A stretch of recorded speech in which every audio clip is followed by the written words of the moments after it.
Rajshahi medical কলেজে চিকিৎসক ও স্বাস্থ্যকর্মীদের নিরাপত্তা নিশ্চিতের দাবিতে বিক্ষোভ ও মানববন্ধন অনুষ্ঠিত হয়েছে।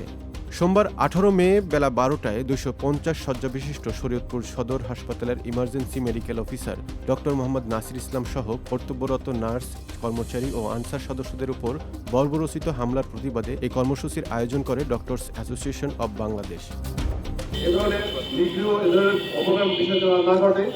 আমাদের যে গঠিত স্বাস্থ্য সুরক্ষা একটা ব্যাপার আছে, সেটা আমরা মানববন্ধনে বক্তারা বলেন, হাসপাতালে চিকিৎসা সেবার স্থান, এখানে চিকিৎসক ও স্বাস্থ্যকর্মীদের উপর হামলার ঘটনা কোনোভাবেই মেনে নেওয়া যায় না। সরকারি কর্তব্যরত একজন চিকিৎসকের উপরে বর্বরোচিত হামলা হয়েছে এবং হত্যার উদ্দেশ্যে হামলা হয়েছে, যেখানে আমরা দেখেছি উক্ত ডাক্তার তার জীবনের মায়া ত্যাগ করে সংশ্লিষ্ট যে রোগী ছিল তাকে বাঁচানোর জন্য, এবং সে রোগীটি কিন্তু আগে থেকে মরণাপন্ন ছিল। আপনি জানেন, ম্যাসিভ হার্ট অ্যাটাকের একটি রোগী, যে রোগীকে রেফার করা হয়েছিল ঢাকাতে, যে রোগীকে রিসবন্ড নিয়ে হাসপাতালে ভর্তির চিকিৎসা কার্যক্রম চলছিল। এরপরে যখন রোগীটি মারা যায়, সেখানে উক্ত চিকিৎসকের কোনো প্রকার অবহেলা বা দায়িত্বে কোনো ঘাটতি ছিল না।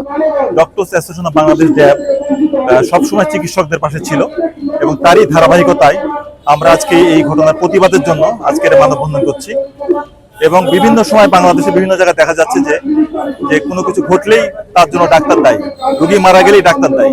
আসলে হাসপাতালে রোগী আসলে, রোগী যদি খারাপ থাকে, রোগী মারা যাবে, ডাক্তারদের কখনো চেষ্টার কোনো ত্রুটি থাকে না।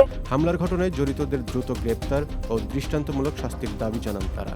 একই সঙ্গে দেশের সকল হাসপাতাল ও স্বাস্থ্য প্রতিষ্ঠানে চিকিৎসা পরিবেশ নিশ্চিত করার আহ্বান জানান বক্তারা।